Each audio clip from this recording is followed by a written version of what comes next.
Hey everybody, I'm Kevin Higgy. And I'm Ricky Lima. And we're coming to you from the infamous, now it's infamous. It's go big or go home, really. Yeah.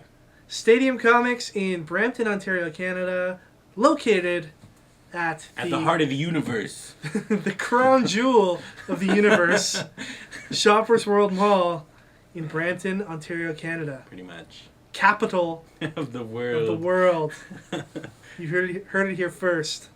We're here to talk about collectibles, action figures, toys, and statues that are coming our way starting in March 2012, and they can be found right here in the new Previews magazine, which is available to be viewed at your local comic shop. Head in there, flip through the magazine, let your shop know what it is you're interested in, and give them some money so that they can bring in some product for you so that you can have cool stuff in your room.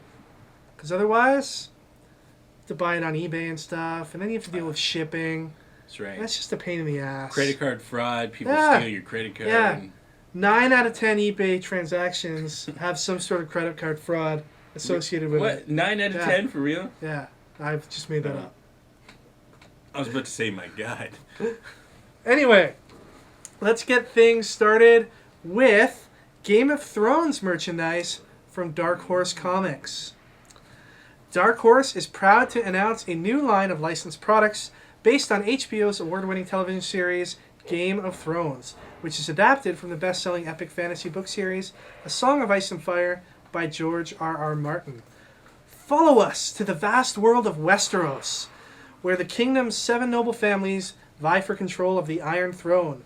Delve into the mystery, love, suspense, treachery, greed, and, yes, magic that has captivated audience and readers alike. Now you can bring a piece of Westeros into your own castle. I think they mean like your room. With new coasters, mugs, patches, and more featuring characters and sigils from the kingdom's noble families. These items are a must-have for any Game of Thrones fan. Now, we talked about this on another episode, but you haven't really watched any Game of Thrones? No, I haven't seen it. I've seen the first episode, but Right. I haven't read any of the books. Gets so much better after the first episode. Really? As a student of literature, I know. you really should have been reading Game of Thrones. And I know you're into dragons and wizards and stuff. I really don't understand why you haven't... You play Skyrim, don't you? Yeah, well, the books are too long. They're like... Well, that's why you watch the show. Yeah, that's true. I should. But a lot of this stuff looks really cool. The coasters look cool. Coffee mugs look cool. The playing cards look really cool. And you can even have the pin that the Hand of the King wears. That's cool. Yeah. I thought it was a letter opener at first, but no. No, it's much more than that. It's a very although a important letter symbol. opener would be cool. You know, stab people with it. I'd like, I would like a letter opener knife type thing. That would be kind of cool. Yeah. What about action figures? We don't see any action figures. I would love to see Game of Thrones action figures. I think that would be so cool. And somebody get on that. Somebody make some Game of Thrones action figures based on the television show, though, not based on the books. Yeah. Because that, no one would get it if it was based on the books. They'd be like, what is this? Yeah. And you could even have like the whole like Iron Throne thing. If you've ever seen the Iron Throne, it's basically a big throne that's made of like swords and stuff. That's cool. It's awesome. It's awesome. I need to check this out now. I want a life-size Iron Throne. Like any guy who's watched the show will tell you that the girl who plays Daenerys is hot. You know, I haven't seen She's the show. Smoking. I've seen pictures of that. Yeah. In the final episode, actually in a few of the episodes, you get to see a lot of young Miss Daenerys. What am I doing here? I don't know, man. Filming some weird friggin' comic-related show. You could be looking at Daenerys in all of her glory. A lot of the coasters and other merchandise feature the mottos of many of the different houses involved in Game of Thrones. For instance, the House of Stark coaster features the phrase, "Winter is coming." Oh, nice. And, if you've been anywhere on the internet and into memes and all that kind of stuff, that's a phrase that's tossed around quite a bit. And they've also got the Lannister motto in there. Do you know what the Lannister motto is? No, what's the... It is, incest is best. What? No, that's not actually it, but if you watch the show, you'll know what I'm talking about. You know what they need? There's a lot of brotherly and sisterly love going on, if you know what I'm saying. They need a Dragonborn coaster that says, I took an arrow to the knee. That's a good one. It's a Skyrim joke, isn't it? Yeah, it is. I'm not up to speed on your whole Skyrim world. Nice guy. Another interesting thing coming out, Arkham City Series 2 figures. Welcome to Arkham City, the new maximum security home for all of Gotham City's thugs, gangsters, and insane criminal masterminds. Set inside the heavily fortified walls of a sprawling district in the heart of Gotham City, it's filled with the most murderous villains from DC Comics' Batman universe. But Batman is ready to tackle it with all new gadgets and his greatest and most dangerous allies. Which is good, because he'll need all of the help he can get for his journey into the darkest corners of Gotham. Based on the blockbuster video game, this set features the Riddler, Catwoman, Batman, Hush, and the Mad Hatter. So there's another great selection of Batman figures from Arkham City. I agree. The first series is already out on store shelves, and it's selling quite well. Interestingly, though, it's only 3 figures in Series 1. You've got Harley Quinn, Batman without his mask, and the most popular character out of the set is Robin. Which is weird, because he only shows up for like 5 seconds in the game. Yeah, it's anytime, though, you have a Robin figure, it tends to be really popular with collectors. This particular set features Batman, Catwoman, the Riddler, Hush, and the Mad Hatter. Mm-hmm. I think out of all of those characters, Batman, Catwoman, and the Riddler will be really good sellers. I can't see a lot of people lining up to buy the Mad Hatter. Yeah, especially... Or even Hush. Yeah, especially the design they use in Arkham City. He just kind of looks like a hobo. Like, he doesn't really have anything interesting about him. Although there's... Batman has, like, a hallucination when he's with the Mad Hatter, and he looks like a rabbit. Oh, okay. And that's really cool. I think they should make a figure of that. But I doubt they will. And to add to that, the Mad Hatter figure is considerably smaller than the other figures. And traditionally, that doesn't lead to, very strong sales as far as the figure goes. I think what you'll see is a lot of stores will offer sets, a set price to people to encourage them to buy all 5 of the figures. But you can expect that you'll probably see a lot of Mad Hatters left on shelves when all is said and done. What they should have done with Hush is just reissue the Bruce Wayne one and be like, yeah, this is Hush. And people would be like, okay. Yeah. I guess. Yeah, because they look the same, right? Exactly, right. Yeah. These particular figures are going to be hitting shelves in April 2012, so make sure you let your shop know if you're interested in picking up any of those. Yeah, I mean, relevance of the game might slightly wane by the time April hits, but I mean, the figures still look cool. Awesome. Next up, we're going to take a look at some t-shirts that are in this month's previews catalog, and there are a ton of great shirts in this month's catalog. We've got 2 Adventure Time shirts. Ooh. One features a Adventure Time uppercut, and the other features a jump kick. Yes. Ricky, is this something that we should carry in our store? This is something that we should only carry. Get rid of everything else and just have these t-shirts. I still haven't seen the impact of Adventure Time What are you doing? It's so wonderful. But I don't get like a lot of people coming in talking about it. That's because not a lot of people know about it. It's one of those shows that, But if not a lot of people know about it, then why should I just only carry Adventure Time merchandise? For me. Just for you? That's it. It's not going to happen. Damn. Gotta feed my kids. I don't have any kids. We've got a V for Vendetta People and Government shirt, and this is a pretty cool shirt, and it says, "People should not be afraid of their governments. Governments should be afraid of their people." Is this based off of the movie or the comic? You know what? I'm not quite sure. It's probably in both. Disgusting. That movie was terrible. Let me just tell you. The movie was terrible? Yeah. I didn't mind it. No. I didn't mind it. Obviously, I think the book is a lot better. But it's true. Well, the ending completely disregards everything that the book did. Right. And it's just like, what's happening? It seems to happen with a lot of books that are created by Alan Moore, is that when it's turned into a movie, they seem to disregard endings. That's true. Such as with The Watchmen. But a shirt like this, I'm pretty sure it's going to sell tons, like gangbusters, simply because of Anonymous. Yeah. Is all over this. These are the times we live in where people are starting to question more and more the role that government plays in their lives. And, with the whole Occupy protests that we had going on earlier in the year, and that we'll probably see renewed in, once the weather gets a little better. And in addition to that, everything that's going on with like the Stop Online Piracy Act and everything like that that's going on in Congress, these shirts have never been more relevant than they are in today's day and age. And I am here to say that I will profit off of this shirt. I'll carry it in my store and sell it to the highest bidder. I will be as capitalist with these shirts as the law will allow. Some for $300. Yes. We also have some Cyanide and Happiness t-shirts. Yeah, Cyanide and Happiness. It's a mega popular online webcomic, and they have some YouTube videos that are extremely hilarious as well. I've never seen the YouTube videos. I've read a lot of their comics. They're always popping up on Reddit and any of those sites that I waste my time on when I'm away from the store. In the store. Yeah, maybe. Will not confirm or deny. So yeah, look forward to any of those shirts in stores starting in March. As I said, this month's previews is chock full of all kinds of different shirts. So your retailer is probably not going to carry all of them. But if there's something there you're interested in, make sure you let them know so they can pre-order it for you. Next up, we have a Kotbukiya Storm statue. The popular Marvel Bishoujo collection continues to bring you the amazing beauties of the Marvel Comics universe as you've never seen them before. A native of Africa known as Aurora Monroe, the Marvel Weather Witch first appeared in 1975's giant-size X-Men issue 1.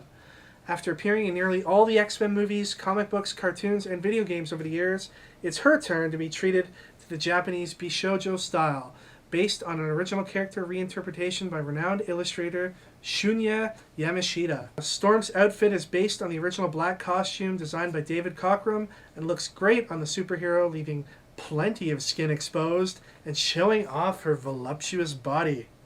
Not my words, folks. And if all of that wasn't cool enough, the X-Woman even comes with removable lightning effects that you can mount on her hands. I don't know about these Bishoujo things. They need to stop, I think. Really? It's getting too much. Like, I'll walk into the store and I feel uncomfortable, just like looking at all these voluptuous bodies exposing all this skin. Ricky, at some point, and we were talking about this earlier, you're going to have to get comfortable with the female form. Otherwise, you're never going to, advance in life. But it's just like, aren't we beyond this? Can't we do something else now? It's like, I don't know. Why don't they come out with dude ones? Because nobody would buy them. There's no point. I guess. I don't know. But, I don't know. I don't know. That would be weird. I don't think girls look at statues of men all day long. Yeah, maybe not. Be interesting to see a man get the Bishoujo treatment, though. Maybe Rob. Maybe Rob could have a Bishoujo statue. I'd buy that. You'd buy that one? Yeah, I think a lot of our viewers might look into buying a Rob Bishoujo statue.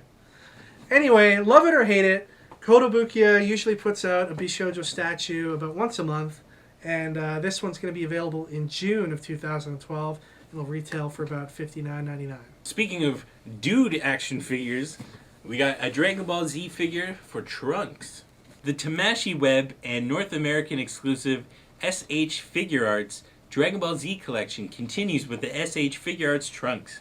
The figure set features accessory parts allowing for portrayal of Trunks in both normal and Super Saiyan states. Set also includes 2 parts, for Trunks' characteristic sword, as well as his extensive array of interchangeable hand and face. A total of 8 expressions and 14 hands. Man, I used to love me some Dragon Ball Z. Nice. I watched it quite a bit back in the day. Before, all of these BitTorrent sites and stuff existed, I used to watch it on my real video player. Fan-subbed editions of Dragon Ball Z that had been, those are the days. Yeah, that had been transferred over from VHS to this new, format that was readily viewable on the computer. And Trunks was so awesome. Was he your favorite?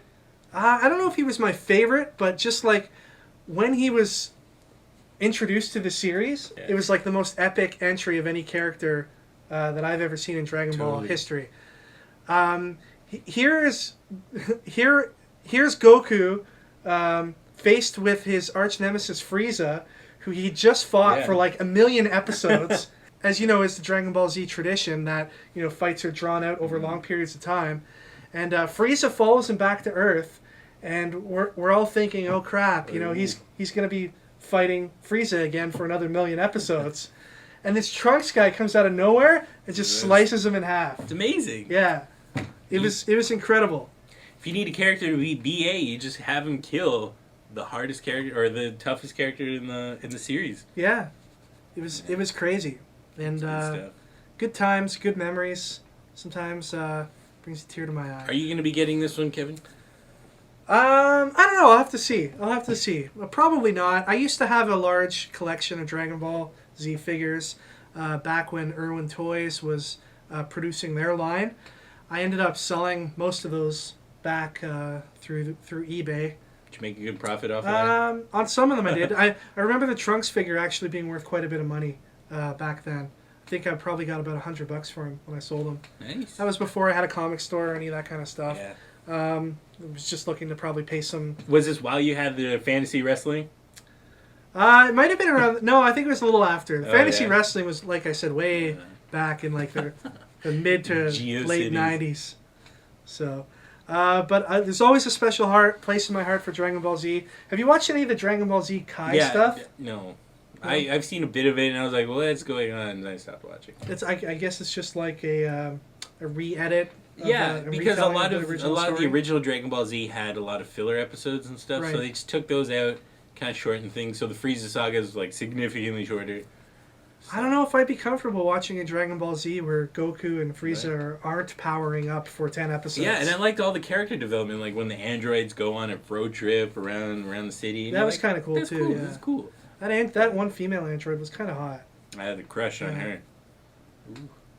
Although Krillin, he was dating someone else. Meryl, during the Garlic Jr. saga, my God. Meryl... We should just do a whole show on Dragon Ball Z. We should. Meryl, I had the hugest crush on Meryl for the longest time, and then she just disappeared, like Krillin was nothing, and I cried and cried. Next up, we have from Doctor Who, a TARDIS safe, imported from the UK! With exclamation mark. The TARDIS transports the Doctor to any point in time and space. Only the Doctor has the simple key that can open it. Without the key, no man or alien can enter. When unlocked, the TARDIS light on the safe flashes, and the sound of the TARDIS materializing can be heard. While locked, the TARDIS light gently pulses. Okay, first of all, this is really cool. I'm starting to get into Doctor Who. I'm a little late to the game. I'm on the first season that had David Tennant as the Doctor. Oh, nice. You watch Doctor Who at all? I catch it sometimes on Space. And I'm like, oh my God, this is amazing. Why haven't I watched more of it? And then I just forget. It's one of those things where you just really need to commit yourself to catching up to 5 or 6 seasons and watching the whole thing in a long marathon session. But I am catching up. I'm getting there. And it's a really cool series. The one thing that I find curious about this safe, however, is that it blinks when it's locked. The light blinks when it's locked. That is so weird. It kind of like, lets people know that there's something there. It's not a very discreet safe, is it? If a light is blinking on it. But at the same time, you're probably not going to put very valuable things within the safe, right? I guess so. It's probably not a very good safe, I'd imagine. Yeah. If you're getting at previous review or previous comics. Probably wouldn't put your stash in there. Yeah, that's right. I don't know. A stash of what? I don't know. But Doctor Who has become super popular here in North America over the last couple of years. And it's evident when you go, into shops and you see a lot more Doctor Who merchandise being carried. Mm-hmm. We had a lot of Doctor Who stuff this Christmas that we didn't have last year, and we sold quite a few sonic screwdrivers and T-shirts and all that kind of stuff. I saw a mug that had a TARDIS on one side, and then when you pour hot water into it, it disappears and appears on the other side. No way. I was like, what? That's pretty badass. That is cool. I would kind of like to have a life-size TARDIS. I think somebody should make a life-size TARDIS that you can take home, build yourself. It probably costs tons of money. Well, More than $99, which we've already established is too much. That's like your breaking point that is for all products. Pretty $99. much. What would you store in your TARDIS safe, Ricky? Maybe my Doctor Who figures. I'd buy Doctor Who figures just to put them in the safe? To store in the safe. That'd be kind of cool. How big is the safe? Can I put I don't know. Well, it's $49.99, so it's probably not that big. It's probably I don't know. What? That's it? I can't put anything in there. Yeah. It's more for the novelty. Yeah. It makes the nice sounds and blinking lights and all that kind of stuff. I put my stash. Your stash. I'd put maybe an action figure of some sort that I liked. A Meryl action figure from Dragon Ball Z. Meryl, call me. Does it exist? I don't think so. We'll have to look into She was in like 5 episodes. You guys know what to get Ricky for next Christmas. Anything Meryl related. Yeah. And finally, we got some amazing Play Arts Metal Gear Solid figures. Fully inspected from prototype creation to production photography by Yoji Shinowaka.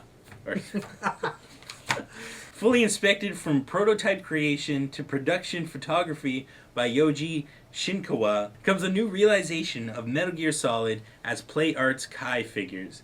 Even the smallest of details were realized in the sculpt, paint, and articulation to create the ultimate Solid Snake and Cyborg Ninja action figures.